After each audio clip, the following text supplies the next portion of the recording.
जो पाकिस्तान के टॉप के बड़े लोग हैं उनके साथ आपका साफ ज़ाहिर है मिलना जुलना भी है और आपने इस बात को हमेशा ये ओन भी किया है।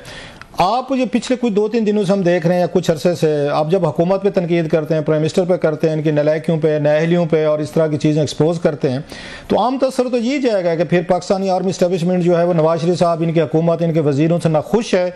लिहाजा जो बातें आप कह रहे हैं तो वो हुकूमत भी यही समझेगी कि अगेन एस्टेब्लिशमेंट की तरफ से आ रही है। ऑलरेडी हुकूमत अंडर प्रेशर है पीटीआई की तरफ से, ऊपर से आप जब हीट उनको देते हैं ज़रा थोड़ा सा वो मज़ीद मसाइल में आते हैं। तो आपको लगता नहीं है कि आप एक तरह की मैसेजिंग कर रहे हैं अगेन इसको हुकूमत को फ्राम एस्टेब्लिशमेंट? देखिए रऊफ साहब, सबसे पहले तो ये कि मैं अपने रिश्ते, दोस्ती और दुश्मनी में खुल के निभाता हूँ जी। अपना सर भी ले लेता हूँ, दूसरे का सर भी ले लेता हूँ, ये आपको भी पता है सर। उसमें चाहे मीडिया हो, और अगर मैं शर्माता नहीं कहते हुए कि मैं प्रो एस्टेब्लिशमेंट और प्रो जुडिशरी हूँ, मैं हूँ, ठीक है। जिनके आप जाके कमरों में तस्वीरें खिंचाने के लिए तड़प रहे होते हैं लाइन लगाने के लिए, लेकिन बाहर आके गालियां देते हैं, मैं उसके खिलाफ हूँ। जिनके आप पैर पड़ते हैं, कॉम्प्रोमाइज होते हैं, उनको बाहर असेंबलियों में जाके नारे लगा रहे होते हैं बदमाशी के और गुंडागर्दी के और मौला जट के, मैं उसके खिलाफ हूँ। जो आप अंदर है वो बाहर भी, तो मेरी इसके अंदर बड़ी क्लैरिटी है। वो कुर्बानियां देते हैं, हम इज्जत से करते हैं, ना मैंने उनसे कोई पैसा कमाया, ना उनसे कोई ठेका लिया है, ना किसी और से कमाई की है, ना कोई ठेका लिया है। तो मेरी क्लैरिटी बहुत क्लियर है, ठीक है जी। नंबर 1।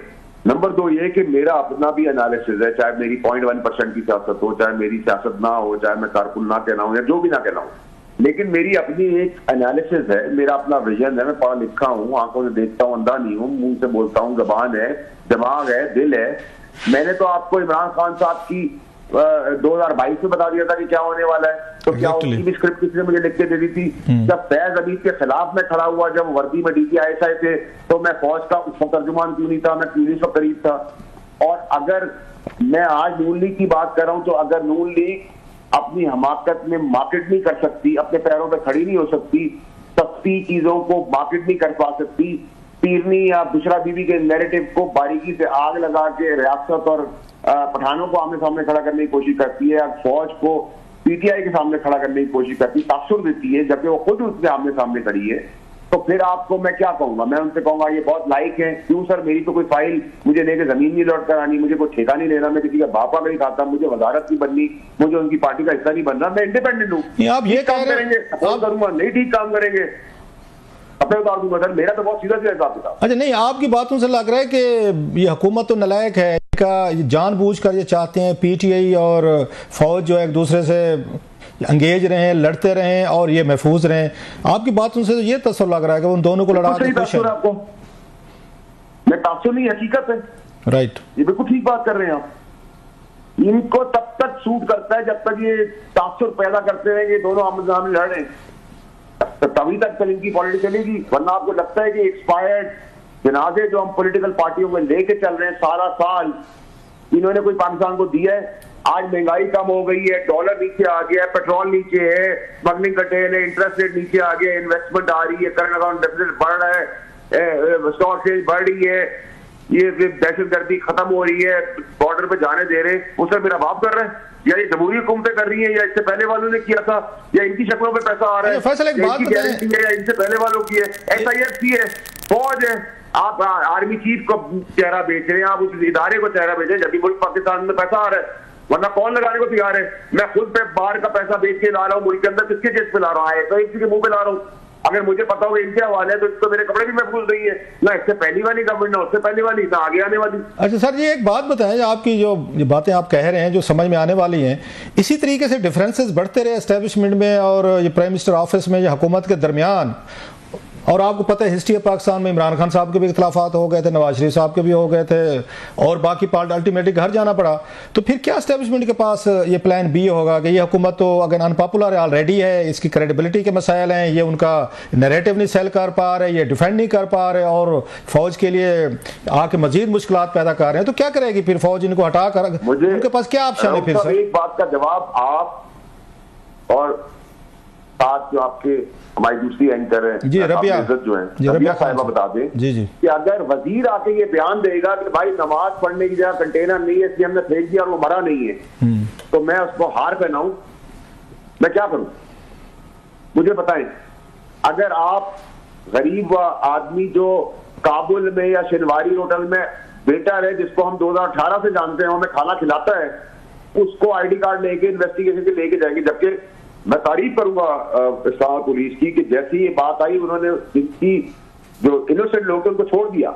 मैं उम्मीद करता हूँ सारे छूट गए होंगे इनोसेंट, लेकिन जहां जो जिस तरह से मुझे आई थी जो वेटर्स की, वो सब वापस खैर खैरी से पहुंच गए।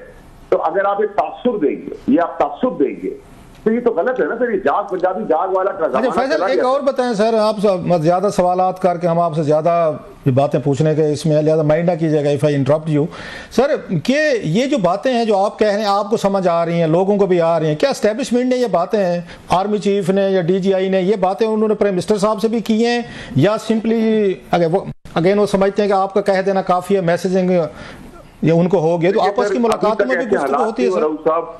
एस्टैब्लिशमेंट के ऐसे हालात नहीं हो कि उनको मैसेजिंग कराने के लिए मेरी जरूरत हो, ठीक है। उनका और बहुत सारे तरीके, वो मुल्क के अंदर इतना बड़े मुल्क की टेररिज्म संभाल रहे हैं, शाद पे सारा साथ दे रहे हैं, तो ये मेरे ख्याल नाजायज बात होगी कि अगर हम कहें। देखिए अगर मैं आपका मद्दा हूँ, मैं रबिया का ही मद्दा हूँ, तो इसका ये मतलब थोड़ी कि सर आप मुझसे कोई पैसा कमा रहे हैं, मेरे ताबे हैं, मेरे मुलाजिम है, मेरे नौकर हैं, आपको मेरा तर्जिया अच्छा लगता है, आप तारीफ करते हैं, बुरा लगता है, क्रिटिसाइज करते हैं, तो मैंने तो कभी आपको या रबिया को ऑब्जेक्शन नहीं किया। इसी तरीके से अगर एस्टैब्लिशमेंट की कुर्बानियां हैं, आप अंदर जाके हाथ जोड़ते हैं सियासतदान और बाहर निकलने गाली देते हैं, तो मैं कहता हूँ गलत है। मैं अंदर भी उनसे इज्जत से बात करता हूँ, मैं बाहर भी उनसे इज्जत से बात करता हूँ। वहां जहाँ किसी का बाप नहीं खड़ा हुआ, फैज हमीद के आगे है DGI का यूनिफॉर्म, मैं खड़ा हुआ, कौन सी चीजों से मैं नहीं गुजरा, आपको नहीं पता राउत साहब, तो उस वक्त तो मुझे कभी किसी ने क्रेडिट नहीं दिया कि भाई तुम तेरी सोच ही बड़ी। जनरल फैज हमीद साहब से याद है सर जी, उनका वो चल रहा था, वो सुन रहे थे कि उनका तकरीबन कंप्लीट हो गया है कोर्ट मार्शल, कोई उसकी खबर है सर? आपको कहा था राउत साहब के 25 नवंबर 24 की तारीख इसलिए कही है PTI ने प्रोटेस्ट, क्योंकि 25 चार्जेस फ्रेम होने, वो 25 के बजाय 5 को हुए, आज जाके हुए। तो इसी तरह उनका भी बहुत तेज चल रहा है, जो PTI की धलदली है उस हिसाब से वो भी अनाउंसमेंट जल्दी आ जाएगी। आपको मैं 25 को कहता हूँ, 5 तारीख को आया था, तो डेट ना अगर पकड़े पाकिस्तान में तो सर सिवाय खबरनामे के कोई भी साइन पे नहीं होती।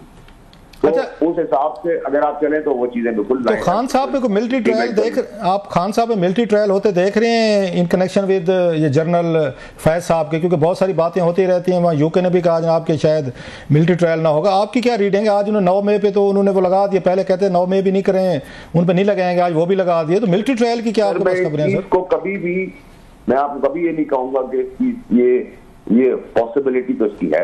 अच्छा, इसकी पॉसिबिलिटी ना होना जो है वो पेपर के ऊपर नहीं, बहुत ज्यादा पॉसिबिलिटी है इसकी, और इसको हमें बड़ा सीरियसली रहती है। इसी जेल के अंदर तारा मसीह भी था सर, याद रखिए।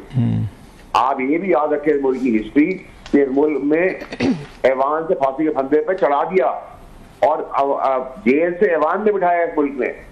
तो ये तारा मसीह और ये दो जो मैंने आपको मिसालें दी है, इसको बहुत बारीकी से सोचें।